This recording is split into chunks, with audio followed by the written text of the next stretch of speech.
بسم اللہ الرحمن الرحیم طه اے مخاطب رسول، ما انزلنا عليك القرآن لتشقى ہم نے یہ قرآن تجھ پر اس لیے نہیں اتارا کہ تجھ پر زندگی بار گراں بن جائے اور تو سعادتوں سے محروم رہ جائے۔ یہ تو زندگی کی کامرانیاں اور خوشگواریاں عطا کرنے کا ضابطہ ہے۔ اس انقلابی پروگرام کے ابتدائی مراحل ضرور دشوار گزار ہیں، لیکن اس کے بعد کامیابی تمہارے ہی حصے میں آئے گی۔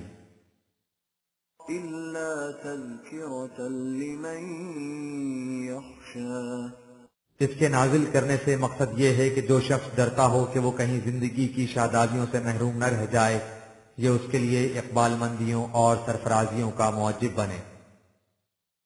تنزيلا ممن خلق الأرض والسماوات العلى یہ اس خدا کی طرف سے نازل ہوا ہے جس نے کائنات کی پستیوں اور بلند ترین پہنائیوں کو پیدا کیا ہے، اور ان میں اس کا قانون اس حسن و خوبی سے کار فرما ہے۔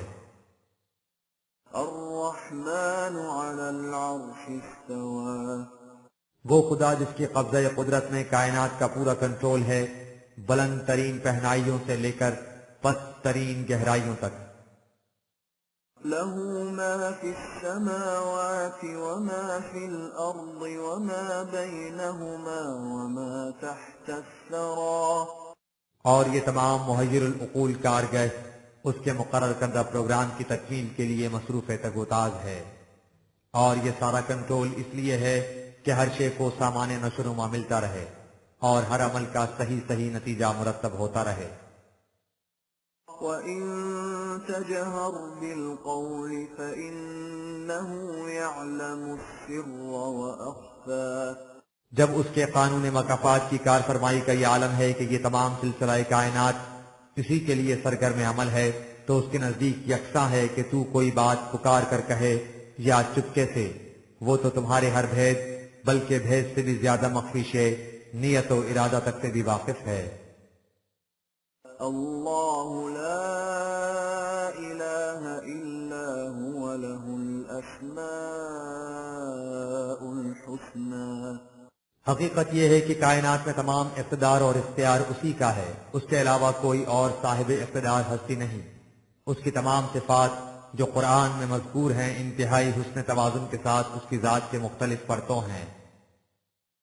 وَهَلْ أَتَاكَ حَدِيثُ مُوسَى اس حقیقت کبریٰ کو جاننے کے لیے کہ خدا کے ضابطۂ قوانین پر عمل پیرا ہونے سے کس طرح ابتدائی دشوار گزار مراحل کے بعد بالآخر کامیابیاں اور کامرانیاں نصیب ہو جاتی ہیں، تمہیں موسیٰ کی سرگزشت اپنے سامنے رکھنی چاہیے۔ إِذْ رَأَىٰ نَارًا فَقَالَ لِأَهْلِهِمْ كُثُوا إِنِّي آنَسْتُ نَارًا لَعَلِّي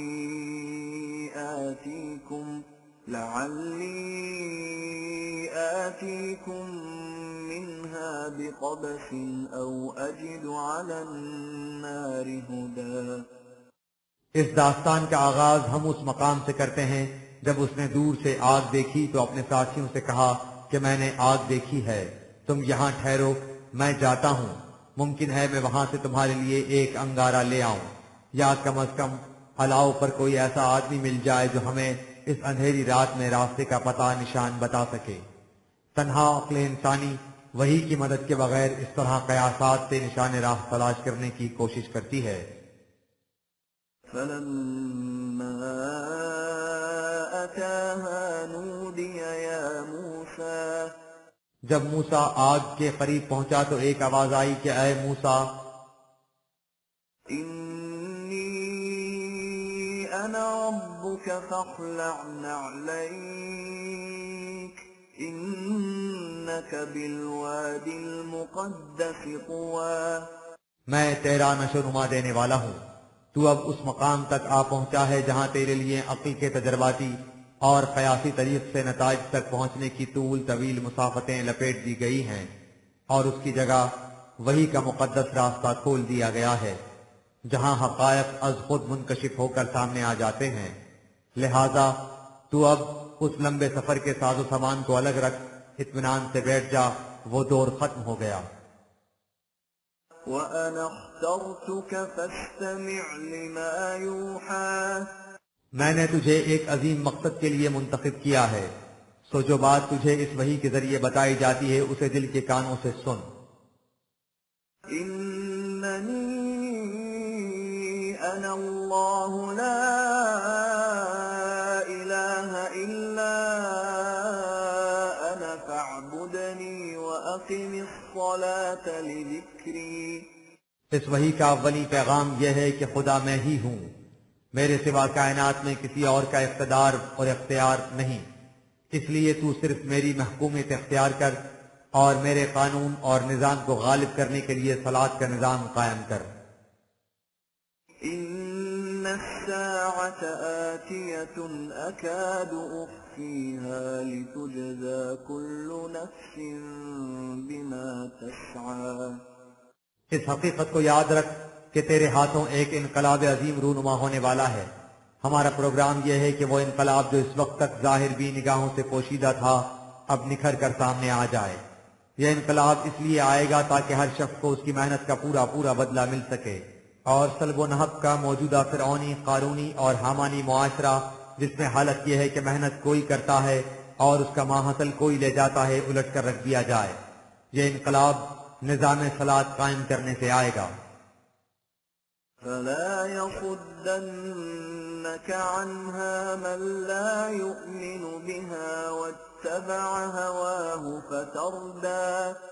اس کے لیے ایک بات کو اچھی طرح سمجھ رکھو، جو لوگ اس آنے والے انقلاب کے واقع ہونے پر یقین نہ رکھیں اور اپنی مفاد پرستیوں کے پیچھے لگے رہیں، انہیں اپنے ساتھ نہ رکھنا، ورنہ وہ تمہارے راستے میں سنگ گراں بن کر حائل ہو جائیں گے اور اپنے ساتھ تیری تباہی کا بھی موجب بن جائیں گے۔ یہ انقلاب انہی لوگوں کے ہاتھوں رونما ہوگا جو اس پر دل سے یقین رکھیں اور اپنی انفرادی مفاد پرستیوں کے خیال سے بالاتر ہو جائیں۔ وَمَا تِلْكَ بِيَمِينِكَ يَا مُوسَىٰ۔ چنانچہ اس کے بعد موسیٰ کو اس انقلابی پروگرام کے سلسلے میں ہدایات و احکام دیے گئے۔ ان میں فریق مقابل کو روشن دلائل و براہین سے قائل کرنے کی ہدایات بھی تھیں، اور مقابلے کے وقت قوت اور سخت گیری سے کام لینے کے احکام بھی۔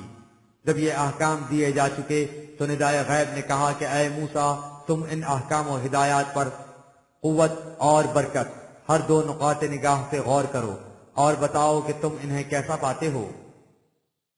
قال هي عصاي أتوكأ عليها وأهش بها على غنمي ولي فيها مآرب أخرى۔ موسیٰ نے عرض کیا بار الہ، یہ احکام کیا ہیں؟ میرے لیے تو سفر زندگی میں بہت بڑا سہارا ہے، میں اب انہی کے آسرے سے چلوں گا اور ہر مشکل مقام پر انہیں مضبوطی سے تھامے رکھوں گا تاکہ میرا قدم کہیں نہ پھسلے۔ انہی کے ذریعے اب میں اپنے ریوڑ کو یعنی بنی اسرائیل کو جن کا گڈریا بنا کر تو مجھے بھیج رہا ہے جھنجھوڑوں گا، اور اس طرح ان کے جمود و تعطل کو مبدل بحرکت و عمل کر دوں گا۔ ان کے علاوہ زندگی کے دیگر معاملات کے متعلق جو میرے سامنے آئیں گے ان سے بصیرت و رہنمائی حاصل کروں گا۔ قال ألقها يا موسى۔ حکم ہوا کہ تم نے ٹھیک سمجھا ہے، اب تم انہیں لوگوں کے سامنے پیش کرو۔ فألقاها فإذا هي حية تسعى۔ اس کے بعد جب موسیٰ نے اس مہم پر غور کیا جس کے لیے اسے مامور کیا جا رہا تھا تو اسے اندازہ ہوا کہ ان احکام کا لوگوں کے سامنے پیش کرنا آسان کام نہیں۔ اس نے ایسا محسوس کیا کہ وہ ضابطۂ احکام نہیں، ایک اژدہا ہے جو بڑی تیزی سے دوڑ رہا ہے۔ قال خذها ولا تخف سنعيدها سيرتها الأولى۔ خدا نے موسیٰ کو اطمینان دلایا اور کہا کہ اس خیال سے مت گھبراؤ، ان احکام کو مضبوطی سے تھامے رکھو، ان کے متعلق جو بات تم نے پہلے کہی تھی کہ ان سے فلاں فلاں منفعت بخش کام لوں گا، ہم انہیں ایسا ہی بنا دیں گے۔ یہ اژدہا کی طرح ہلاکت آفرین ثابت ہوں گے باطل کے لیے، لیکن تمہارے اور تمہاری قوم کے لیے سہارا بن جائیں گے۔ واضمم يدك إلى جناحك تخرج بيضاء من غير سوء آية أخرى اس مہم میں تو بالکل پریشان نہ ہو، بلکہ نہایت اطمینان و سکون اور کامل دل جمعی سے اپنی دعوت کو واضح اور روشن دلائل کے ساتھ پیش کرتا چلا جا۔ تو تمام مشکلات سے محفوظ و مصون باہر نکل آئے گا۔ تیری یہ کامیابی تیری دعوت کی دوسری نشانی ہوگی۔ پہلی نشانی دشمن کی تباہی اور دوسری نشانی تمہاری جماعت کا تمکن اور سرفرازی۔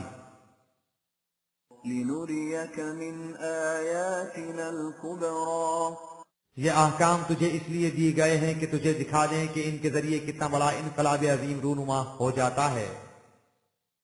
اذهب إلى فرعون إنه طغى اب تم فرعون کی طرف جاؤ، وہ اپنے ظلم و استبداد میں بہت ہی زیادہ آگے بڑھ چکا ہے، اس کی سرکشی حدود فراموش ہو گئی ہے۔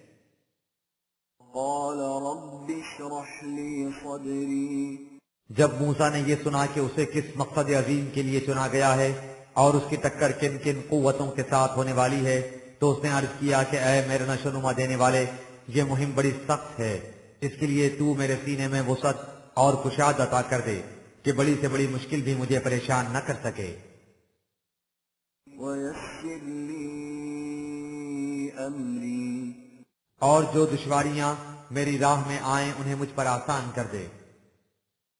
واحلل عقدة من لساني اور میری زبان میں ایسی طاقت اور روانی پیدا کر دے کہ میں تیرے پیغامات کو بطریق احسن فریق مقابل تک پہنچا سکوں، يفقهوا قولي اور میری بات ان کی سمجھ میں آ جائے اور سیدھی ان کے دل تک اتر جائے۔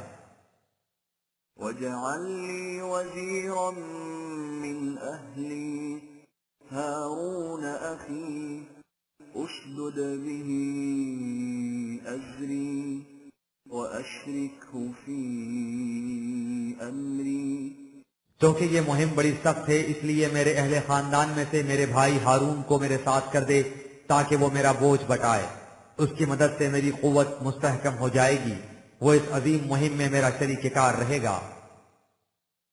كي نسبحك كثيرا ونذكرك كثيرا یوں ہم دونوں مل کر تیرے تفویض کردہ پروگرام کی تکمیل میں بہت زیادہ سرگرم عمل رہیں گے اور تیرے قانون اور نظام کو غالب بنا دینے کے لیے بیش از بیش قدم اٹھا سکیں گے۔ إنك كنت بنا بصيرا تو ہم دونوں کے حالات سے اچھی طرح باخبر ہے اور جانتا ہے کہ ہم دونوں مل کر کس طرح اس مہم کو سر کریں گے۔ قال قد أوتيت سؤلك يا موسى ارشاد ہوا کہ اے موسیٰ، ہم نے تیری مانگ پوری کر دی، تیری درخواست منظور ہو گئی، اب تو اس پروگرام پر جم کر کھڑا ہو جا اور کسی کی بات کی طرف دھیان مت دے۔ وَلَقَدْ مَنَنَّا عَلَيْكَ مَرَّةً أُخْرَى یہ سن کر موسیٰ کا سر نیاز اظہار تشکر کے لیے جھک گیا اور اس نے کہا کہ بار الہ، یہ تیرا بہت بڑا احسان ہے جو مجھ پر کیا گیا ہے۔ اس پر بارگاہ خداوندی سے ارشاد ہوا کہ اے موسیٰ، تم پر ہمارا یہ احسان کچھ پہلی مرتبہ نہیں ہوا، اس کا سلسلہ بہت پہلے سے شروع ہوا تھا۔ إِذْ أَوْحَيْنَا إِلَىٰ أُمِّكَ مَا يُوحَىٰ جب ہم نے تمہاری پیدائش کے ساتھ ہی تمہاری ماں کی طرف اپنے ایک بندے کی معرفت یہ حکم بھیجا تھا کہ أَنِ اقْذِفِيهِ فِي التَّابُوتِ فَاقْذِفِيهِ فِي الْيَمِّ فَلْيُلْقِهِ الْيَمُّ بِالسَّاحِلِ يَأْخُذْهُ عَدُوٌّ لِّي وَعَدُوٌّ لَّهُ وَأَلْقَيْتُ عَلَيْكَ مَحَبَّةً مِّنِّي وَلِتُصْنَعَ عَلَىٰ عَيْنِي وہ اپنے بچے کو صندوق میں ڈال دے اور پھر اس صندوق کو دریا میں بہا دے، دریا کی لہریں اسے کنارے پر لگا دیں گی، جہاں سے اسے وہ شخص لے جائے گا جو میرے احکام و قوانین کا بھی دشمن ہے اور خود اس بچے کا بھی دشمن۔ اس طرح اے موسیٰ، تو فرعون کے محلات میں جا پہنچا اور ہم نے اپنی عنایات سے تجھے ایسا بنا دیا تھا کہ سب لوگ تجھ سے محبت کریں۔ یہ تمام انتظام اس لیے کیا گیا تھا کہ ہم چاہتے تھے کہ تمہاری پرورش و تربیت ہماری زیر نگرانی شاہی محلات میں ہو تاکہ تو ان رموز مملکت و سیاست سے اچھی طرح واقف ہو جائے جن کا تجھے آخر الامر مقابلہ کرنا تھا۔ إذ تمشي أختك فتقول هل أدلكم على من يكفله فرجعناك إلى أمك كي تقر عينها ولا تحزن وقتلت نفسا فنجيناك من الغم وفتناك فتونا فلبثت سنين في أهل مدين ثم جئت على قدر يا موسى۔ تو جب وہاں پہنچ گیا تو فرعون کے گھر والوں کو یہ فکر لاحق ہوئی کہ تمہاری رضاعت دودھ پلانے کا کیا انتظام کیا جائے۔ اس وقت تمہاری بہن وہاں سے گزری تو اس نے ان سے کہا کہ کیا میں تمہیں ایسی عورت کا پتہ بتاؤں جو اس کی پرورش کر سکے گی؟ یہ عورت خود تمہاری والدہ تھی۔ اس طرح ہم نے تجھے پھر تمہاری والدہ کی گود میں پہنچا دیا تاکہ اس کی آنکھیں ٹھنڈی رہیں اور وہ بیٹے کی جدائی کی وجہ سے غمگین نہ ہو۔ اس کے بعد تو بڑا ہوا تو تو نے ایک آدمی کو مار ڈالا، لیکن ہم نے تجھے اس معاملے کی پریشانی سے بھی نجات دلائی۔ پھر تجھے محلات سے نکال کر سخت اور درست زندگی کی کئی کٹھالیوں میں ڈالا تاکہ تو کندن بنتا چلا جائے۔ اس طرح تو کئی برس تک مدین میں چرواہا بن کر رہا۔ اس قدر مختلف مراحل سے گزرنے کے بعد کہیں جا کر تو ہمارے پیمانے پر پورا اترا۔ وَاصْطَنَعْتُكَ لِنَفْسِي، اس طرح ہم نے اے موسیٰ تجھے اپنے ایک خاص کام کے لیے بنایا اور تیار کیا ہے۔ یہ نہیں کہ تو بکریاں چراتے چراتے اتفاق سے آگ لینے کے لیے ادھر آ نکلا اور ہم نے تیرے سر پر تاج نبوت رکھ دیا۔ اذهب أنت وأخوك بآياتي ولا تنيا في ذكري۔ سو اب تم اور تمہارا بھائی دونوں ہمارے قوانین کو لے کر فرعون کی طرف جاؤ اور دیکھنا میرے پروگرام کے مطابق عمل کرنے میں ذرا بھی سستی نہ کرنا۔ اذهبا إلى فرعون إنه طغى۔ اس کے بعد موسیٰ اس مہم کے لیے روانہ ہو گیا، اور جب اس کا بھائی ہارون بھی اس کے ساتھ آ ملا تو انہی ہدایات کا پھر اعادہ ہوا اور ان سے کہا گیا کہ تم دونوں فرعون کی طرف جاؤ، وہ اپنے ظلم و ستم میں حد سے زیادہ آگے بڑھ گیا ہے، اس کی سرکشی کی کوئی انتہا نہیں رہی۔ فقولا له قولا لينا لعله يتذكر أو يخشى۔ جب اس کی طرف جاؤ تو اس سے نرمی سے بات کرنا، ہو سکتا ہے کہ وہ اس طرح نصیحت پکڑ لے یا اپنی سرکشی کے عواقب سے ڈر جائے۔ قالا ربنا إننا نخاف أن يفرط علينا أو أن يطغى۔ ان دونوں نے کہا کہ اے ہمارے نشوونما دینے والے، ہمیں ڈر ہے کہ فرعون ہماری مخالفت میں پیش دستی نہ کرے یا سرکشی سے پیش نہ آئے۔ قال لا تخافا إنني معكما أسمع وأرى۔ خدا نے کہا کہ تم مت گھبراؤ، میں تمہارے ساتھ ہوں، میں سب کچھ سنتا ہوں، سب کچھ دیکھتا ہوں، اس لیے وہ تمہارا بال تک بھی کا نہیں کر سکے گا۔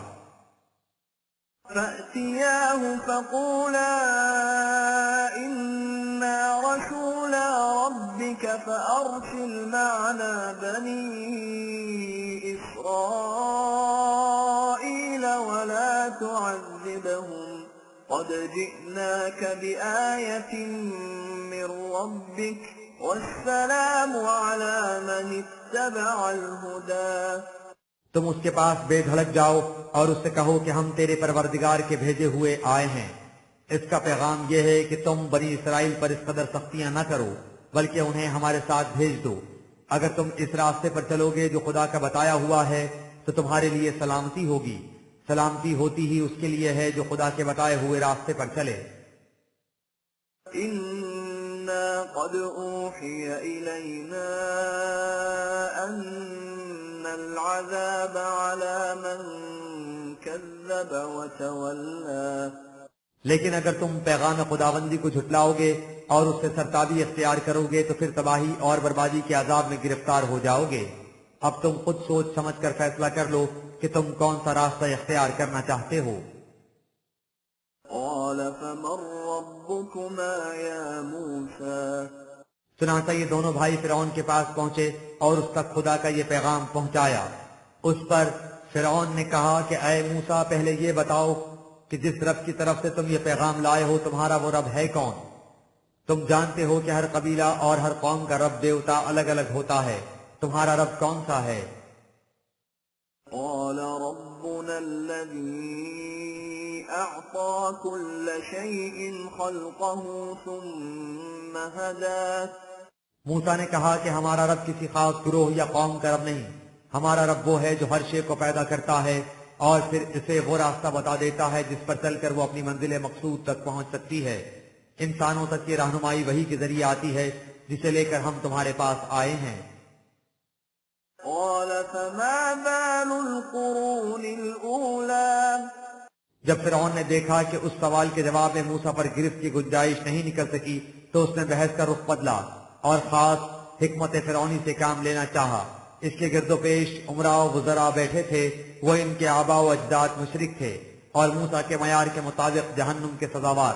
اس لیے اس نے موسیٰ سے کہا کہ یہ بتاؤ کہ جو لوگ پچھلے زمانے میں گزر چکے ہیں یعنی ہمارے اسلاف، ان کا کیا حشر ہوگا، کیونکہ وہ تو تمہارے خدا پر ایمان نہیں رکھتے تھے۔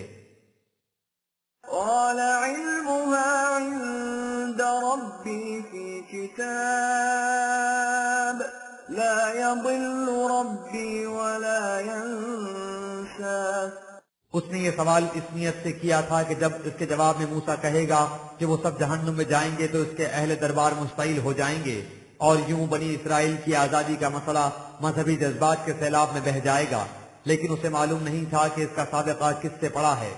موسیٰ نے کہا کہ اس بات کا مجھے کچھ علم نہیں کہ وہ لوگ کس حال میں ہیں، اس کا علم میرے پروردگار کے نوشتے میں ہے، اس لیے ان کے معاملے کا فیصلہ خدا کے نوشتے کے مطابق ہو جائے گا۔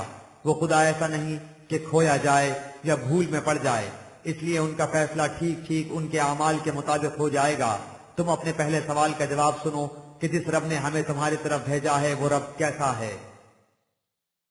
الذي جعل لكم الأرض مهدا وسلك لكم فيها سبلا وأنزل من السماء ماء فأخرجنا به أزواجا من نبات شتى وہ رب وہ ہے جس نے تم سب کے لیے اس وسیع و عریض زمین میں سامان پرورش جمع کر دیا اور تمہاری نقل و حرکت کے لیے راستے بنا دیے۔ وہ رب جو بادلوں سے میہ برساتا ہے اور اس کی آبپاشی سے انواع و اقسام کی نباتات پیدا کر دیتا ہے۔ كلوا وارعوا أنعامكم إن في ذلك لآيات لأولي النهى تاکہ تم خود بھی کھاؤ اور اپنے مویشیوں کو بھی کھلاؤ۔ اس تمام نظام فطرت میں صاحبان عقل و بصیرت کے لیے اس حقیقت کبریٰ کے لیے بڑی بڑی نشانیاں ہیں کہ کائنات کے پروردگار صرف خدا کی ذات کے لیے ہے۔ لہذا کسی فرعون کا یہ کہنا کہ انا ربکم الاعلی، میں تمہارا سب سے بڑا پروردگار ہوں، یہ زمین، یہ دریا، یہ ملک سب میری ملکیت ہیں، اس لیے تم میرے محتاج اور محکوم بنو، بے بنیاد دعویٰ اور حماقت پر مبنی تصور ہے۔ منها خلقناكم وفيها نعيدكم ومنها نخرجكم تارة أخرى اس پروردگار حقیقی نے تم سب کو اس زمین بے جان مادے سے پیدا کیا ہے، پھر وہ تمہارے بے جان مادے جسم کو اس میں لوٹا دیتا ہے، لیکن اس کے بعد تمہیں حیات نو عطا کر کے اس سے اٹھا کھڑا کرے گا۔ لہذا انسانوں میں آقا اور بندہ، حاکم اور محکوم کی تفریق کیسی؟ آقا اور حاکم صرف خدا ہے، سب انسان آپس میں برابر اور اس کے محکوم ہیں۔ کیا اب تم سمجھ گئے ہو کہ وہ خدا کون سا ہے جس کا پیغام لے کر ہم تمہاری طرف آئے ہیں؟ وَلَقَدْ أَرَيْنَاهُ آيَاتِنَا كُلَّهَا فَكَذَّبَ وَأَبَى اب فرعون واقعی سمجھ گیا کہ موسیٰ کا پیغام کیا ہے اور وہ ملک میں کس قسم کا انقلاب لانا چاہتا ہے۔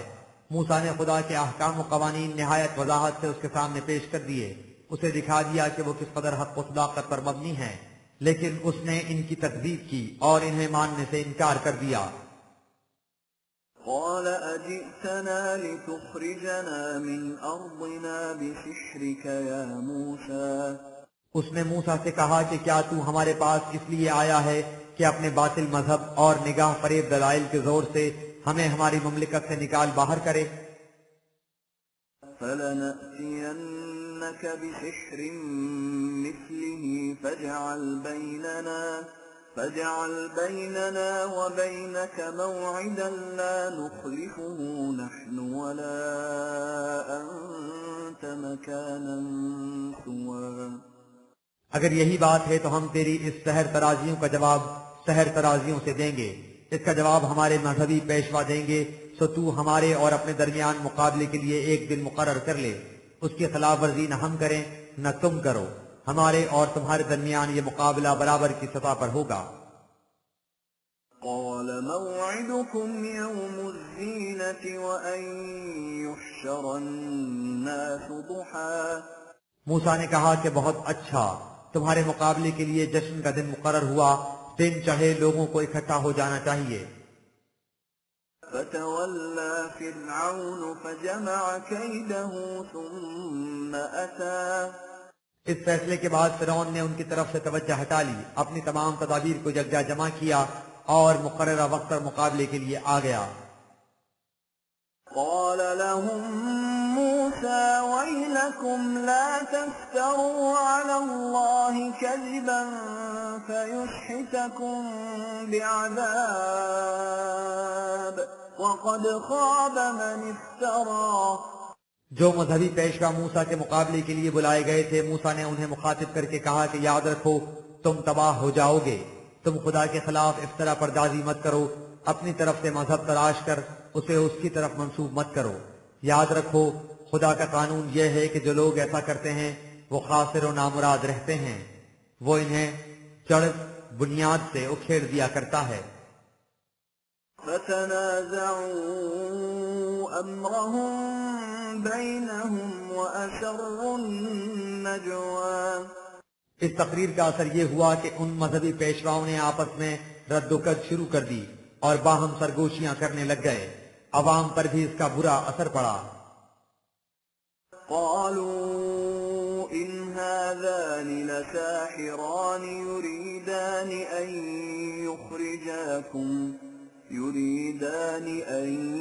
يخرجاكم من أرضكم بسحرهما ويذهبا بطريقتكم المثلى فرعون کے درباریوں نے جب مجمع کی یہ حالت دیکھی تو انہیں خطرہ لاحق ہو گیا، انہوں نے لوگوں سے کہا کہ تمہیں معلوم ہے کہ یہ دونوں بھائی موسیٰ اور ہارون کون ہیں اور کیا چاہتے ہیں؟ یہ باطل مذہب کے پیشوا ہیں اور ان کا ارادہ یہ ہے کہ اپنی فریبکاریوں سے اپنا تسلط جما لیں اور تمہیں تمہاری مملکت سے نکال باہر کریں اور تمہارے مذہب و مسلک کو جو اس قدر اعلیٰ درجے کا ہے تباہ کر کے رکھ دیں، اور اس طرح تمہارے ارباب حکومت اور پیشوایان طریقت کا تمام شرف و اقتدار چھین کر لے جائیں۔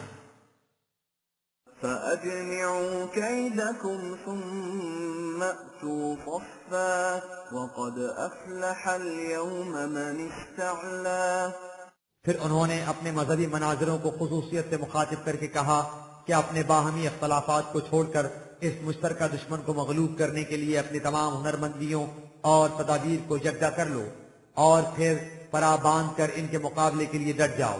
یاد رکھو یہ معرکہ بڑا فیصلہ کن ہے، جو آج بازی لے جائے گا وہی کامیاب ہوگا۔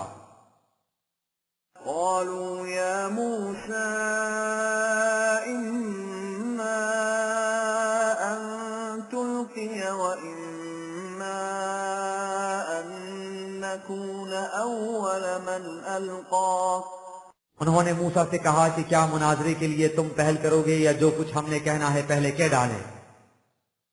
قال بل ألقوا فإذا حبالهم وعصيهم يخيل إليه من سحرهم أنها تسعى موسیٰ نے کہا کہ تم ہی پہل کرو اور اپنے دعوت کی تائید میں جو کچھ تمہارے پاس ہے اسے پیش کرو۔ چنانچہ انہوں نے حبل اللہ دین خداوندی کے مقابلے میں اپنا مذہب حبل اور موسیٰ کے دعوی کی تردید میں اپنے دعوی پیش کیے۔ ان کا انداز بیان اس قدر سحر انگیز تھا کہ موسیٰ کو خیال پیدا ہوا کہ کہیں ان کے دلائل محض لفاظی کے زور پر مؤثر نہ ہو جائیں اور اس طرح وہ کامیاب نہ ہو جائیں۔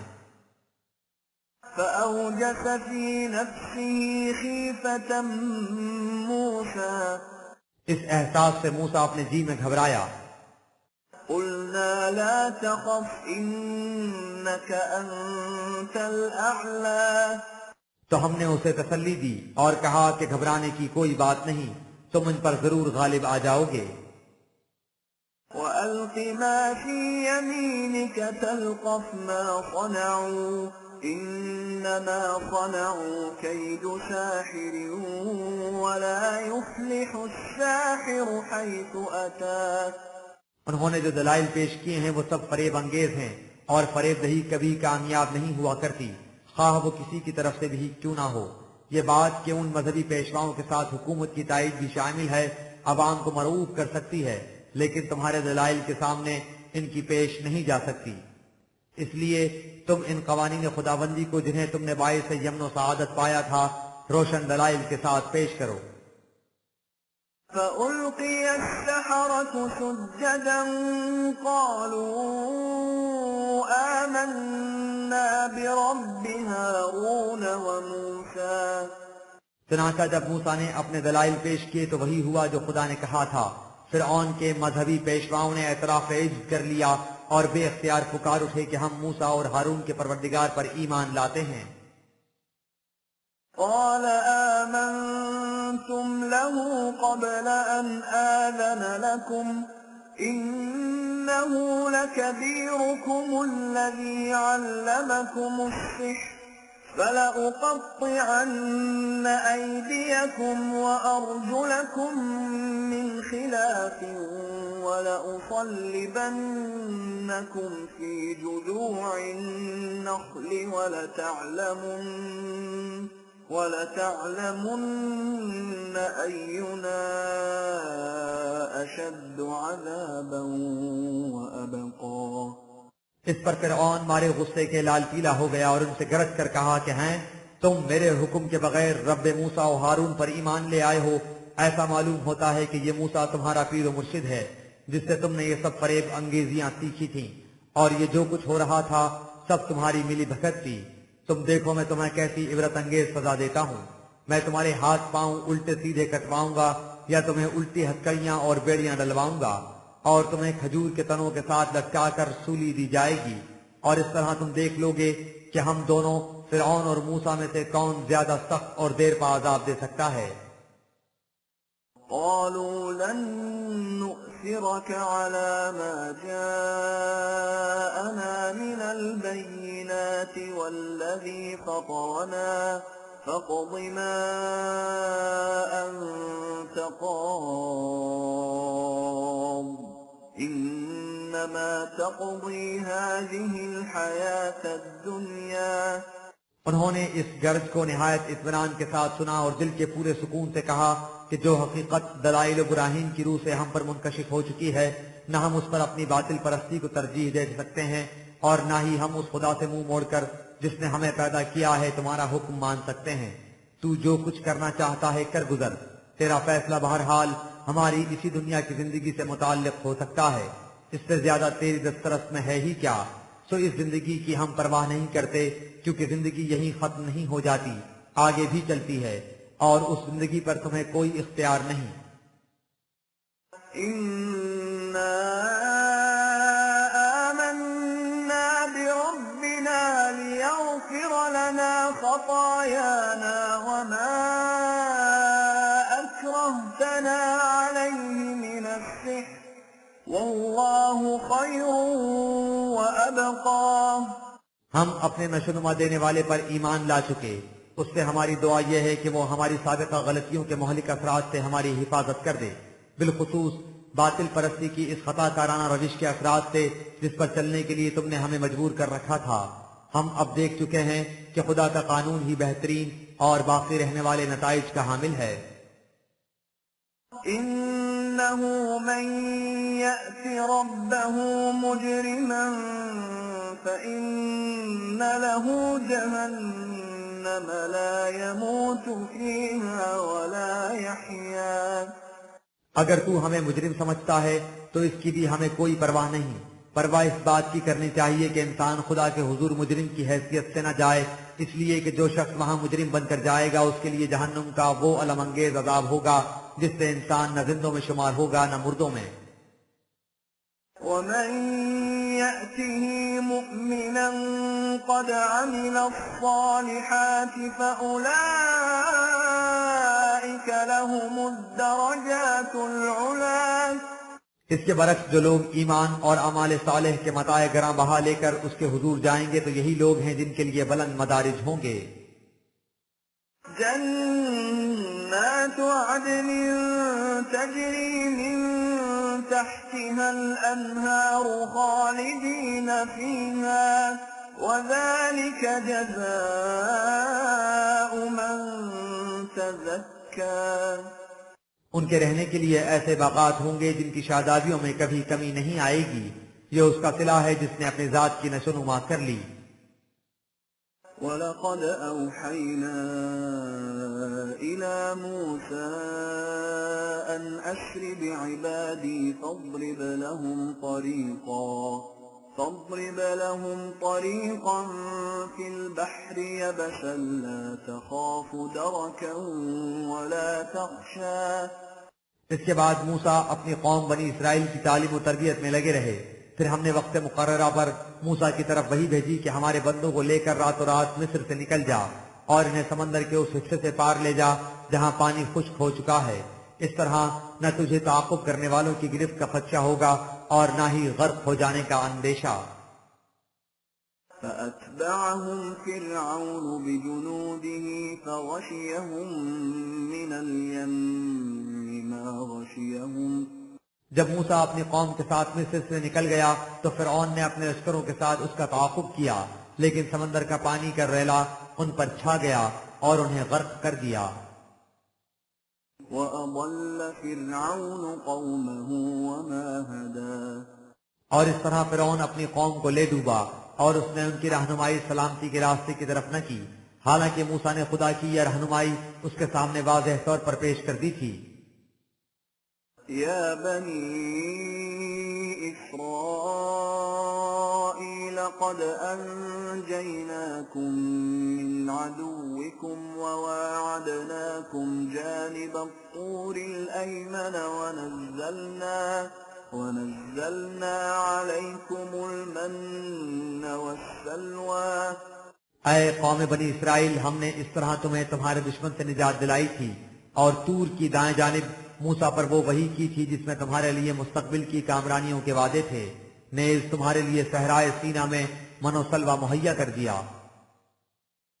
كلوا من طيبات ما رزقناكم ولا تطغوا فيه فيحل عليكم غضبي ومن يحلل عليه غضبی فقد هوى۔ اور تم سے کہہ دیا کہ جو خوشگوار چیزیں تمہیں دی جا رہی ہیں انہیں کھاؤ پیو، لیکن اس باب میں حدود شکنی مت کرو، اگر ایسا کرو گے تو خدا کے قانون مکافات کی روح سے تم پر ہلاکت انگیز عذاب آ جائے گا۔ یاد رکھو جس قوم پر وہ عذاب آ جائے وہ ذلت کی پستیوں میں گر جایا کرتی ہے۔ وَإِنِّي لَغَفَّارٌ لِمَن تَابَ وَآمَنَ وَعَمِلَ صَالِحًا ثُمَّ اهْتَدَىٰ۔ ان پستیوں سے نکلنے کا طریق یہ ہوتا ہے کہ وہ قوم اپنی غلط روش کو چھوڑ کر پھر خدا کے متعین کردہ صحیح راستے کی طرف آ جائے اور ایسے کام کرے جن سے اس کے اپنے اور انسانیت کے بگڑے ہوئے معاملات سمر جائیں، اور اس کے بعد اس راستے پر قائم رہے تو اس کی سابقہ لغزشوں کے تباہ کن نتائج سے اس کی حفاظت ہو جاتی ہے۔ وَمَا أَعْجَلَكَ عَن قَوْمِكَ يَا مُوسَىٰ۔ اور اس داستان کے اس حصے کو بھی یاد کرو جب ایک دفعہ موسیٰ طور پر حاضر ہوا تو ہم نے کہا کہ تو اپنی قوم کو چھوڑ کر یہاں جلدی سے کیوں چلا آیا، ابھی کچھ وقت اور ان کی تربیت کرنی چاہیے تھی۔ قال هم أولئك على أثري وعجلت إليك رب لترضى۔ اس نے کہا کہ وہ میرے پیچھے میرے نقش قدم پر ٹھیک چل رہی ہے، اس لیے میری اس عارضی غیر حاضری سے کچھ حرج نہیں ہوگا، میں جلدی اس لیے چلا آیا کہ تجھ سے مزید احکام حاصل کر کے ان کے مطابق عمل پیرا ہوں اور یہ پروگرام جلد از جلد تکمیل تک پہنچ جائے۔ قال فإنا قد فتنا قومك من بعدك وأضلهم السامري۔ خدا نے کہا کہ تو نے تو یہ اندازہ کیا، لیکن ہوا یہ ہے کہ تیرے پیچھے تیری قوم ایک مصیبت میں پھنس گئی ہے اور سامری نے اسے گمراہ کر دیا ہے۔ فرجع موسى إلى قومه غضبان أسفا قال يا قوم ألم يعدكم ربكم وعدا حسنا أفطال عليكم العهد أم أردتم أن يحل عليكم غضب من ربكم فأخلفتم موعدي۔ موسیٰ نے یہ سنا تو افسوس کرتا ہوا اور غصے سے بھرا ہوا اپنی قوم کی طرف لوٹا اور ان سے کہا کہ یہ تم نے کیا گل کھلا دیا؟ کیا تمہارے نشونما دینے والے نے تم سے زندگی کی خوشگواریوں کے وعدے نہیں کیے تھے؟ پھر کیا ان وعدوں کے پورا ہونے میں کوئی لمبا عرصہ لگ گیا تھا جو تم اپنے خدا سے نا امید ہو گئے اور اس کی جگہ اور معبود تراش لیا؟ یا کیا تم نے جان بوجھ کر تہیا کر لیا ہے کہ تم پر خدا کا غضب نازل ہو کر رہے، اس لیے تم نے مجھ سے یوں عہد شکنی کی؟ قالوا ما أخلفنا موعدك بملكنا ولكننا حملنا أوزارا من زينة القوم فقذفناها فكذلك ألقى السامري۔ انہوں نے کہا کہ ہم نے اپنی مرضی سے عہد شکنی نہیں کی بلکہ معاملہ دوسرا پیش آ گیا۔ مصری قوم کی دیکھا دیکھی ہم نے زیب و زینت کے جو زیورات وغیرہ پہن رکھے تھے وہ شہری زندگی تک تو ٹھیک تھے، لیکن اس صحرائی زندگی میں جہاں دن رات کا سفر درپیش رہتا ہے اور بود و مان بڑی سخت ہے، وہ زیورات ہم پر مفت کا بوجھ بن رہے تھے۔ چنانچہ ہم نے اس بار دوش کو اتار پھینکا، یہ خیال ہمارے دل میں سامری نے ڈالا تھا۔ فأخرج لهم عجلا جسدا له خوار فقالوا هذا إلهكم وإله موسى فنسي۔ سامری نے ان زیورات کو لیا اور انہیں گلا کر ایک بچھڑا سا بنا دیا، وہ تھا تو محض ایک بے جان دھڑ، لیکن سامری نے اسے ایسا بنایا کہ اس میں سے جیتے جاگتے بچڑے کی سی آواز نکلتی تھی۔ لوگ اسے دیکھ کر پکار اٹھے کہ یہ ہمارا بھی معبود ہے اور موسیٰ کا بھی، لیکن یہ سامری اس بات کو بھول گیا کہ موسیٰ آ کر کیا کہے گا۔ أفلا يرون ألا يرجع إليهم قولا ولا يملك لهم ضرا ولا نفعا۔ لیکن ان کے یہ عذرات لغو تھے، اگر سامری نے بچڑا بنا ہی دیا تھا تو کیا انہیں نظر نہیں آتا تھا کہ بچڑے میں سے آواز تو نکلتی ہے، لیکن وہ ان کی کسی بات کا جواب نہیں دے سکتا اور نہ ہی ان کے لیے کسی نفع یا نقصان کی قدرت رکھتا ہے۔ وَلَقَدْ قَالَ لَهُمْ هَارُونُ مِن قَبْلُ يَا قَوْمِ إِنَّمَا فُتِنْتُمْ بِهِ وَإِنَّ رَبَّكُمُ الرَّحْمَنُ فَاتَّبِعُونِي وَأَطِيعُوا أَمْرِي۔ علاوہ ازیں ہارون نے انہیں پہلے ہی کہہ دیا تھا کہ لوگوں یہ شخص تمہیں سخت گمراہی میں ڈال رہا ہے، تمہارا رب یہ بچڑا نہیں، وہ خدائے رحمان ہے، لہذا تم اس گمراہ کرنے والے کی بات مت سنو، میرے پیچھے پیچھے چلتے رہو اور جو کچھ میں کہتا ہوں اس کی اطاعت کرو۔ قالوا لن نبرح عليه عاكفين حتى يرجع إلينا موسى۔ لیکن انہوں نے اسے صاف جواب دے دیا تھا کہ ہم اس کی پرستش سے باز نہیں آئیں گے، جب موسیٰ واپس آئے گا تو اس وقت دیکھا جائے گا کہ وہ کیا کہتا ہے۔ قال يا هارون ما منعك إذ رأيتهم ضلوا۔ موسیٰ نے ابرو سخن ہارون کی طرف پھیرا اور اس سے کہا کہ جب تو نے دیکھا تھا کہ قوم یوں گمراہ ہو رہی ہے تو تو نے انہیں سختی سے روکا کیوں نہیں؟ ألا تتبعني أفعصيت أمري۔ تو نے وہی کچھ کیوں نہ کیا جو ایسے وقت میں کیا کرتا ہوں؟ وہ کون سا امر تھا جو تجھے ایسا کرنے سے مانے ہوا، یا تو نے بھی دیدہ و دانستہ مجھ سے سرکشی برتی؟ قال يا ابن أم لا تأخذ بلحيتي ولا برأسي إني خشيت أن تقول فرقت بين بني إسرائيل ولم ترقب قولي. ہارون نے موسیٰ سے کہا کہ اے میرے بھائی تو مجھ پر اس طرح خفا نہ ہو اور مجھے ہدف ملامت نہ بنا. میں نے انہیں سختی سے اس لیے نہیں روکا کہ مجھے ڈر تھا کہ تو آ کر یہ نہ کہے کہ تو نے قوم میں تفرقہ ڈال دیا اور میری بات کا کچھ پاس نہ کیا.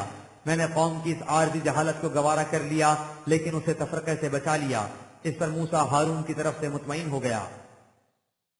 قال فما خطبك يا سامري.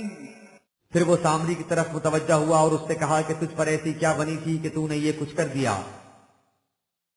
قال بصرت بما لم يبصروا به فقبضت قبضة من أثر الرسول فنبذتها وكذلك سولت لي نفسي. اس نے کہا کہ میں جب ادھر تمہاری قوم کی طرف آیا ہوں تو میں نے وہ کچھ بھانپ لیا تھا جو ان کے حیطۂ تصور میں بھی نہیں آ سکتا تھا. میں نے تمہارے پیغام رسالت کو کما حق اختیار نہیں کیا تھا، اس میں سے بس تھوڑا سا حصہ لیا تھا اور محض اپنے مقاصد کی خاطر تمہارے پیروؤں میں شامل ہو گیا تھا. تمہاری عدم موجودگی سے فائدہ اٹھاتے ہوئے میرے دل نے یہ نقشہ میرے سامنے پیش کر دیا جو مجھے بڑا دلکش نظر آیا. چنانچہ میں نے تمہاری تعلیم کا وہ تھوڑا سا حصہ بھی جسے میں نے اختیار کیا تھا الگ کر دیا اور تمہاری قوم کو پھر بت پرستی کی طرف لے آیا. قال فاذهب فإن لك في الحياة أن تقول لا مساس وإن لك موعدا لن تخلفه وانظر إلى إلهك الذي ظلت عليه عاكفا لنحرقنه ثم لننسفنه في اليم نسفا. موسیٰ نے اس سے کہا کہ یہاں سے نکل جا، تیرے لیے عمر بھر کی سزا یہ ہے کہ تجھ سے تمام معاشرتی تعلقات منقطع کر لیے جائیں، اور اگر کوئی ناواقف بھولے سے تیرے قریب آ جائے تو اس سے کہہ دے کہ مجھے نہ چھونا، میں وہی راندہ درگاہ سامری ہوں. بس تیرے لیے یہ ایک ایسا فیصلہ ہے جس سے تو کبھی بچ نہیں سکے گا. اور دیکھ تیرے گھڑے ہوئے خدا کا اب کیا حشر ہوتا ہے جس کی پرستش پر تو اس طرح جم کر بیٹھا تھا. ہم اسے رگڑ کر ریت بنا دیں گے اور پھر اسے جلا کر سمندر میں بہا دیں گے تاکہ یہ لوگ دیکھ لیں کہ یہ بت کس قدر بے بس تھا. انما الہکم اللہ الذی لا الہ الا هو وسع كل شیء علما. پھر موسیٰ بنی اسرائیل کی طرف مخاطب ہوا اور ان سے کہا کہ یاد رکھو تمہارا الہ صرف وہ خدا ہے جس کے سوا کائنات میں کسی کا اقتدار و اختیار نہیں. اسی کا علم ہر شے کو محیط ہے، کوئی شے اس کے احاطے سے باہر نہیں. كذلك نقص عليك من أنباء ما قد سبق وقد آتيناك من لدنا ذكرا. اے رسول اس طرح ہم گزری ہوئی سرگزشتوں میں سے بعض باتیں تجھ سے بیان کر دیتے ہیں. ان تاریخی نوشتوں کے علاوہ ہم نے تجھے ایک ایسا ضابطۂ قوانین دیا ہے جس سے واضح ہو جاتا ہے کہ قوموں کا عروج و زوال کن اصولوں کے مطابق ہوتا ہے. من اعرض عنه فإنه يحمل يوم القيامة وزرا. جو کوئی بھی اس ضابطۂ قوانین سے روگردانی کرے گا وہ ظہور نتائج کے وقت اپنی غلط روش کے نتائج کا بوجھ خود اٹھائے گا، کوئی دوسرا نہیں اٹھائے گا. خالدین فیہ وساء لهم یوم القیامة حملا. وہ اسی حالت میں رہے گا، اس دن اس کا یہ بوجھ کس قدر برا ثابت ہوگا. یوم ينفخ في الصور ونحشر المجرمین یومئذ زرقا. اعمال کے نتائج کا ظہور اس دنیا میں بھی سامنے آنا شروع ہو جاتا ہے. ان مخالفین کے ساتھ یہی ہوگا جب جنگ کا بگل بجے گا اور ان مجرمین کو ان کے اعمال کا بدلہ اس طرح دیا جائے گا کہ مارے دہشت کے ان کی آنکھیں اندھی ہو جائیں گی. يتخافتون بينهم إن لبثتم إلا عشرا وہ آپس میں چپکے چپکے باتیں کر رہے ہوں گے اور ایک دوسرے سے کہہ رہے ہوں گے کہ ہماری عیش و عشرت کی زندگی جس کے متعلق ہم سمجھتے تھے کہ ہمیشہ ایسی ہی رہے گی کس قدر ناپائیدار اور مختصر نکلی، بس یوں ہی ہفتہ عشرہ کے برابر۔ حیات جاویدہ کے مقابلے میں مفاد عاجلہ کی مدت ایسی ہی ہوتی ہے۔ نحن أعلم بما يقولون إذ يقول أمثلهم طريقة إن لبثتم إلا يوما ہم خوب جانتے ہیں کہ وہ اس دہشت اور ہراسانی کے عالم میں کس کس قسم کی باتیں کریں گے۔ ان میں سے جو سب سے زیادہ سوجھ بوجھ والا ہوگا وہ کہے گا کہ ہفتہ عشرہ بھی کہاں، حیات جاویدہ کے مقابلے میں اس کی مدت ایک دن سے بھی زیادہ نہ تھی، وہ زندگی کس قدر شعلہ مستعجل ثابت ہوئی۔ ويسألونك عن الجبال فقل ينسفها ربي نسفا اس حیرت انگیز انقلاب کی باتیں سن کر یہ لوگ تم سے تعجب کے ساتھ پوچھتے ہیں کہ یہ بڑے بڑے اکابرین جو پہاڑوں کی طرح کھڑے ہیں کیا یہ بھی ختم ہو جائیں گے؟ ان سے کہہ دو کہ میرا نشوونما دینے والا انہیں جڑ بنیاد سے اکھیڑ کر پرے کاہ کی مانند اڑا دے گا۔ فيذرها قاعا صفصفا اور یہ ایسے صاف اور ہموار ہو جائیں گے کہ لا ترى فيها عوجا ولا أمتا تو دیکھے گا کہ نہ ان میں کوئی ٹیڑھ پن باقی رہا ہے نہ اونچ نیچ، ان سب کے بل نکل جائیں گے اور عیاری و پرکاری سے پیدا کردہ ناہمواریاں صاف ہو جائیں گی۔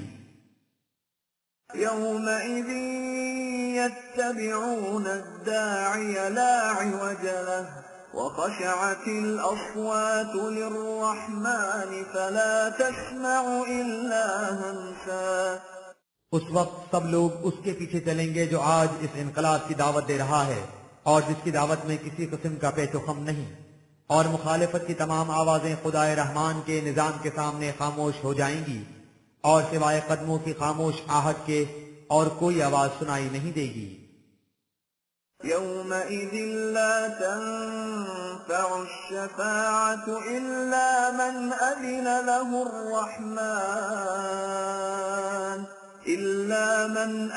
له الرحمن ورضي له قولا اس وقت کسی کی رفاقت و معیت کسی کے کام نہیں آئے گی، ہاں مگر اس کی جو خدائے رحمان کے قانون کے مطابق پسندیدہ بات کرے۔ يعلم ما بين أيديهم وما خلفهم ولا يحيطون به علما یہ سب کچھ اسی طرح واقع ہو کر رہے گا اس لیے کہ خدا کا قانون مکافات جانتا ہے کہ یہ لوگ کیا کچھ کر چکے ہیں اور اس کے عواقب جو ان کے پیچھے چلے آ رہے ہیں اور جو اپنے وقت پر نمودار ہو جائیں گے کیا ہیں۔ یہ بات اس وقت ان کے حیطۂ ادراک میں بھی نہیں آ سکتی کہ یہ کیسے ہوگا۔ وعنت الوجوه للحي القيوم وقد خاب من حمل ظلما خدائے حی و قیوم کے اس زندگی بخش نظام میں تمام افراد کی مضمر صلاحیتوں کی نمود ہو جائے گی۔ وہ اس نظام کے استحکام کے لیے بطیب خاطر اٹھ کھڑے ہوں گے اور قوانین خداوندی کی اطاعت دل کے پورے جھکاؤ کے ساتھ کریں گے۔ ان کے برعکس جو ظلم و زیادتی کرے گا وہ ناکام و نامراد رہے گا۔ ومن يعمل من الصالحات وهو مؤمن فلا يخاف ظلما ولا هضما اور جو شخص خدا کے ضابطۂ قوانین کی صداقت کو تسلیم کر کے صلاحیت بخش کام کرے گا اسے نہ کسی ظالم کے ظلم کا خوف ہوگا اور نہ کسی حق تلفی کرنے والے کی سلب و نہب کا اندیشہ۔ وكذلك أنزلناه قرآنا عربيا وصرفنا فيه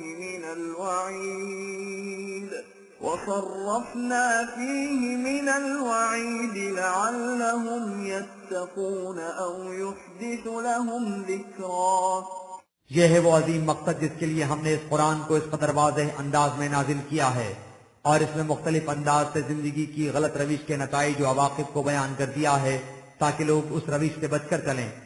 تاریخی سرگزشتیں جو اس میں بیان ہوئی ہیں ان سے ان کے سمجھنے سوچنے کی صلاحیتیں بیدار ہوں اور انہیں سرفرازی و سربلندی عطا ہو جائے۔ فتعالى الله الملك بالحق ولا تعجل بالقرآن من قبل أن يقضى إليك وحيه وقل رب زدني علما۔ اور اس طرح یہ لوگ علی وجہ البصیرت اس حقیقت کا مشاہدہ کر لیں کہ قوانین خداوندی کے ساتھ وابستہ رہنے سے کس طرح غلبہ و قوت اور بلندی و سرفرازی حاصل ہو جاتی ہے، کیونکہ یہ جس خدا کے قوانین ہیں وہ شاہنشاہ حقیقی بڑی عظمتوں کا مالک ہے۔ قرآنی پروگرام پر عمل کرنے کے سلسلے میں اے رسول اس بات کا خیال رکھنا ضروری ہے کہ جب تک کسی معاملے کے متعلق وحی کی روح سے مکمل ہدایات نہ مل جائیں اس میں عجلت نہیں کرنی چاہیے، بلکہ انتظار کرنا چاہیے کہ تمہارے علم میں اضافہ ہو جائے تو پھر قدم اٹھایا جائے۔ وَلَقَدْ عَهِدْنَا إِلَىٰ آدَمَ مِن قَبْلُ فَنَسِيَ وَلَمْ نَجِدْ لَهُ عَزْمًا۔ وحی کا علم حاصل کیے بغیر یا اس کے حصول کے بعد اسے چھوڑ کر اپنے جذبات کے تابع چلنے سے کس قدر نقصان ہوتا ہے اسے مختلف مقامات پر قصہ آدم کے تمثیلی بیان میں واضح کیا جا چکا ہے۔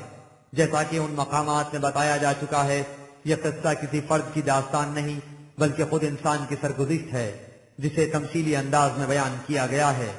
ہم نے آدم سے کہہ دیا تھا کہ وحی کی رہنمائی کو نہ چھوڑنا، لیکن اس نے اسے چھوڑ دیا۔ اصل یہ ہے کہ ہم نے اس میں عزم کی پختگی نہ پائی۔ یہ انسان کا پہلا کمزور پہلو ہے کہ اس کے عزم میں بالعموم پختگی نہیں ہوتی۔ یہ کمزوری ایمان سے رفع ہو سکتی ہے۔ وَإِذْ قُلْنَا لِلْمَلَائِكَةِ اسْجُدُوا لِآدَمَ فَسَجَدُوا إِلَّا إِبْلِيسَ أَبَىٰ۔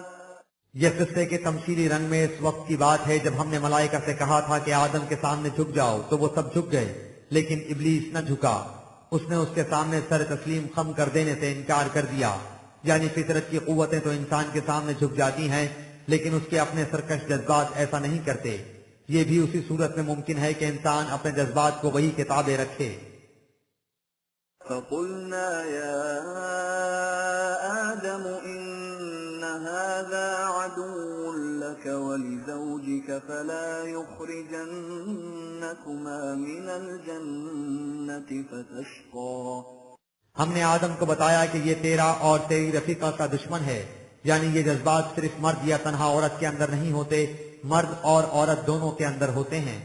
ہم نے کہا کہ کہیں ایسا نہ ہو کہ یہ تمہیں جنتی زندگی سے نکال باہر کرے، اس کا نتیجہ یہ ہوگا کہ تم زندگی کی ضروریات سے جو تمہیں اس وقت اس آسانی سے فراواں میسر ہیں محروم ہو جاؤ گے، اور پھر ان کے حصول کے لیے تم جگر پاش مشقتوں میں پڑ جاؤ گے۔ إِنَّ لَكَ أَلَّا تَجُوعَ فِيهَا وَلَا تَعْرَىٰ۔ اس وقت جس نہج کی زندگی تم بسر کر رہے ہو اس میں کیفیت یہ ہے کہ نہ تمہیں روٹی کی فکر ستاتی ہے نہ کپڑے کی۔ وَأَنَّكَ لَا تَظْمَأُ فِيهَا وَلَا تَضْحَىٰ۔ نہ پیاس کا خوف ہے نہ سورج کی تپش کا۔ تمہارے لیے کھانے کو روٹی، پینے کو پانی، پہننے کو کپڑا اور رہنے کو مکان، سب کچھ بلا مشقت موجود ہے۔ یہ تھا وہ معاشرہ جس میں انسان اپنی ابتدائی زندگی میں رہتا تھا۔ فَوَسْوَسَ إِلَيْهِ الشَّيْطَانُ قَالَ يَا آدَمُ هَلْ أَدُلُّكَ عَلَىٰ شَجَرَةِ الْخُلْدِ وَمُلْكٍ لَا يَبْلَىٰ۔ لیکن اس کے بعد انفرادی مفاد پرستیوں نے اس کے دل میں طرح طرح کے خیالات پیدا کرنے شروع کر دیے۔ اس کے لیے سب سے بڑا خوف موت کا تھا، وہ مرنا نہیں چاہتا تھا۔ چنانچہ شیطان اس کے مفاد پرست جذبات نے اس کے اس کمزور پہلو سے فائدہ اٹھایا اور اس سے کہا کہ کیا میں تجھے ایک ایسے درخت کا پتہ نشان بتاؤں جس کا پھل کھانے سے تمہیں حیات جاوید حاصل ہو جائے اور تمہیں ایسی مملکت مل جائے جس پر کبھی زوال نہ آئے۔ انسان پہلے ہی اس کا متمنی اور متلاشی تھا۔ اس نے کہا کہ اس کا پتہ نشان ضرور بتاؤ۔ اس نے کہا کہ یہ حاصل ہوگی اولاد کے ذریعے، وہی تمہاری بقا کا ذریعہ بنے گی اور اسی سے تمہارا نام ہمیشہ کے لیے زندہ رہے گا۔ لہذا تم نوع انسان کے مفاد کلی کا خیال کو چھوڑو اور اس کی جگہ صرف اپنی اولاد کے مفاد کو پیش نظر رکھو۔ تمہیں دوسروں کی کیا پڑی ہے؟ فَأَكَلَا مِنْهَا فَبَدَتْ لَهُمَا سَوْآتُهُمَا وَطَفِقَا يَخْصِفَانِ عَلَيْهِمَا مِنْ وَرَقِ الْجَنَّةِ وَعَصَىٰ آدَمُ رَبَّهُ فَغَوَىٰ۔ انسان اس کے فریب میں آ گیا اور نوع انسانی کی عالمگیر برادری کی جگہ نسل پرستی کی تشدد اور اختلاف کی کشمکش میں الجھ گیا۔ اسے تمثیلی انداز میں یوں سمجھو کہ آدم اور اس کی بیوی نے اس درخت کا پھل کھا لیا۔ اس کا نتیجہ یہ ہوا کہ ان کے سطر ان پر کھل گئے اور وہ لگے اس باغ کے پتوں سے اپنا جسم ڈھانپنے۔ اس طرح انسان نے اپنے نشوونما دینے والے سے سرکشی اختیار کی۔ نتیجہ اس کا یہ ہوا کہ اس کی معیشت خراب ہو گئی، اس کی روزی درہم برہم ہو گئی، اس کی زندگی برباد ہو گئی، وہ غلط راستوں پر چل نکلا اور بری طرح بھٹک گیا۔ ثم اجتباه ربه فتاب عليه وهدى لیکن اس سے انسان ابدی طور پر محروم و نامراد نہیں ہو گیا۔ اس کے لیے صحیح راستے پر چلنے اور اس طرح زندگی کی خوشگواریاں حاصل کرنے کے امکانات موجود تھے۔ قال اهبطا منها جميعا بعضكم لبعض عدو فإما يأتينكم مني هدى فمن اتبع هداي فلا يضل ولا يشقى۔ چنانچہ آدم سے کہہ دیا کہ اب تمہاری معاشرت کا نقشہ کچھ اور ہو جائے گا، تم اس حالت سے نیچے گر جاؤ گے اور تمہاری انفرادی مفاد پرستیاں درمیان میں حائل ہو کر تمہیں ایک دوسرے کا دشمن بنا دیں گی، لیکن ہماری طرف سے تمہارے پاس صحیح راستے کی طرف لے جانے والے قوانین زندگی آتے رہیں گے۔ جو کوئی ان قوانین کا اتباع کرے گا تو نہ اس کی محنت رائے گاہ جائے گی اور نہ ہی وہ زندگی کی خوشگواریوں سے محروم رہ کر ان جان کا مشقتوں میں پڑے گا جن کا ذکر سورت نمبر 20 آیت نمبر 117 میں کیا جا چکا ہے۔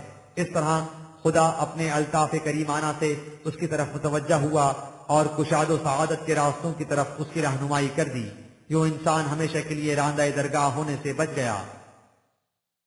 ومن أعرض عن ذكري فإن له معيشة ضنكا ونحشره يوم القيامة أعمى۔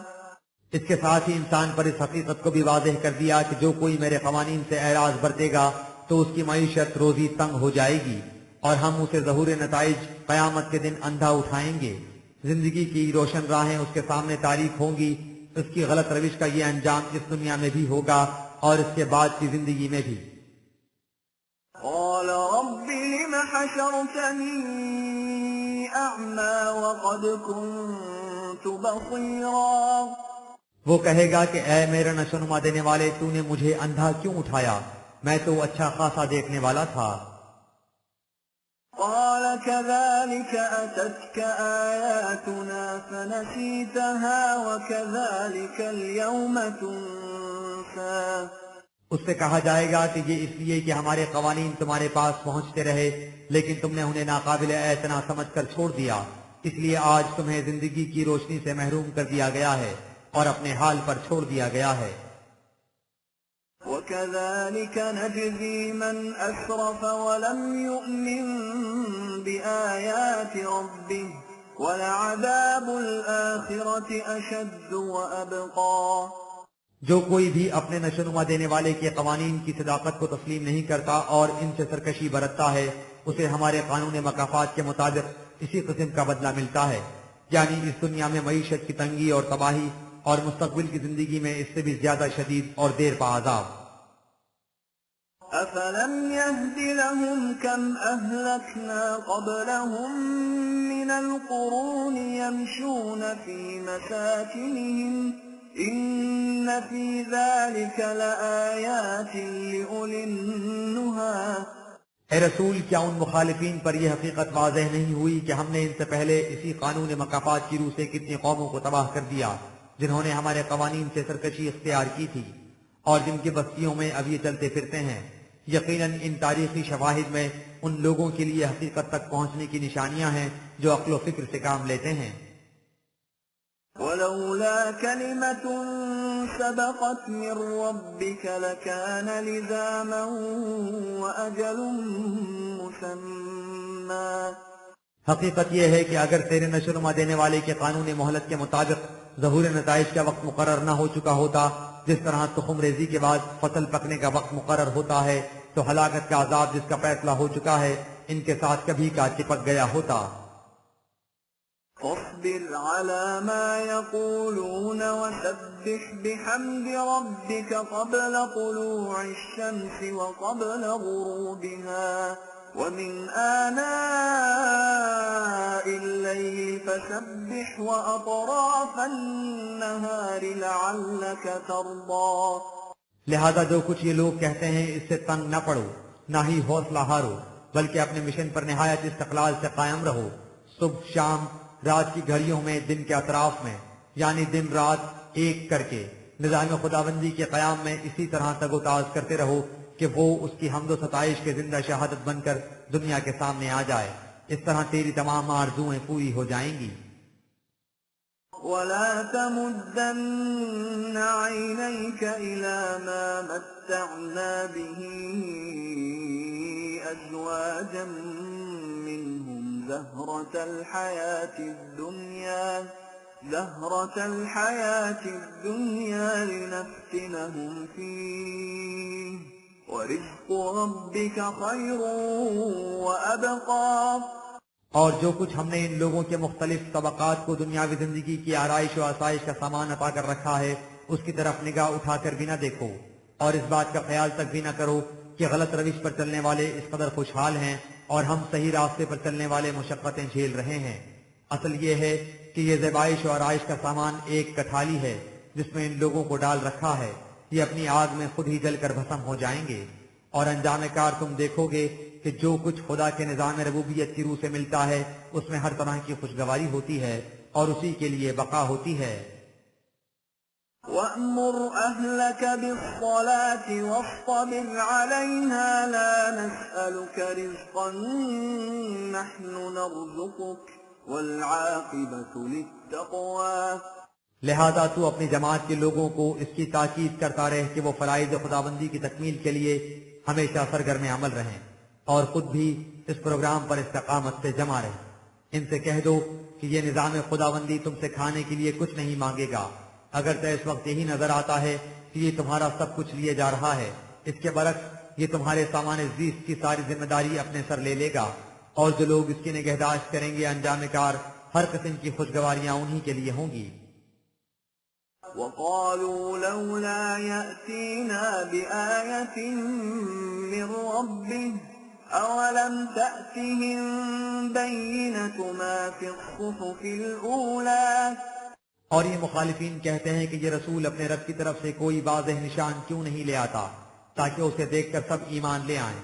ان سے کہو کہ سچائی کو اس قسم کی نشانیاں دکھا کر نہیں منوایا جاتا ہے، دلیل اور برہان کی روح سے تسلیم کرایا جاتا ہے۔ تم یہ بتاؤ کہ علم و برہان کی وہ کون سی بات ہے جو انبیاء سابقہ کے صحیفوں میں آئی تھی اور قرآن میں نہیں آ چکی؟ وَلَوْ أَنَّا أَهْلَكْنَاهُمْ بِعَذَابٍ مِّن قَبْلِهِ لَقَالُوا رَبَّنَا لَوْلَا أَرْسَلْتَ إِلَيْنَا رَسُولًا فَنَتَّبِعَ آيَاتِكَ مِن قَبْلِ أَن نَّذِلَّ وَنَخْزَىٰ۔ اگر ہم انہیں اس قرآن کی نازل کرنے سے پہلے ہی ہلاک کر دیتے تو یہ لوگ کہتے کہ اے ہمارے نشونما دینے والے، تو نے ہماری طرف کوئی رسول کیوں نہ بھیجا تاکہ ہم تیرے احکام کا اتباع کرتے، اگر ہم ایسا نہ کرتے تو پھر ہمیں بے شک ذلیل و خوار کر دیا جاتا۔ قُلْ كُلٌّ مُتَرَبِّصٌ فَتَرَبَّصُوا فَسَتَعْلَمُونَ مَنْ أَصْحَابُ الصِّرَاطِ السَّوِيِّ وَمَنِ اهْتَدَىٰ۔ بہرحال تم ان سے کہہ دو کہ ان بیکار باتوں سے کیا حاصل ہے، تم اپنی راہ پر چلتے رہو، میں اپنی راہ پر چلتا ہوں، اس کے بعد میں اپنے پروگرام کے نتائج کا انتظار کرتا ہوں، تم بھی انتظار کرو، ان قریب تم جان لو گے کہ ہم میں سے کون ہے جو ہموار اور سیدھی راہ پر چل رہا ہے اور وہ اپنی منزل مقصود تک پہنچ جائے گا۔